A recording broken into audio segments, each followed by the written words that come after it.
Hello guys, in this video I am going to show you how to set the mode of the game in the Chess Play and Learn application.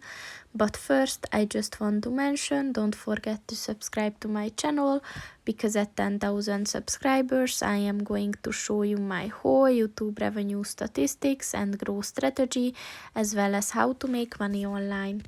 Let's jump into it.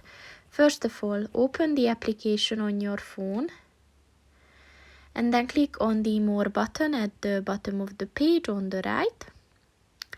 And then if you scroll down at the Learn section, click on the Solo Chess button. And then click on the icon at the bottom of the page on the left. And then click on the Settings button. And as you can see, there are three modes that you can set, which is the challenge mode, the crazy mode, and the practice mode.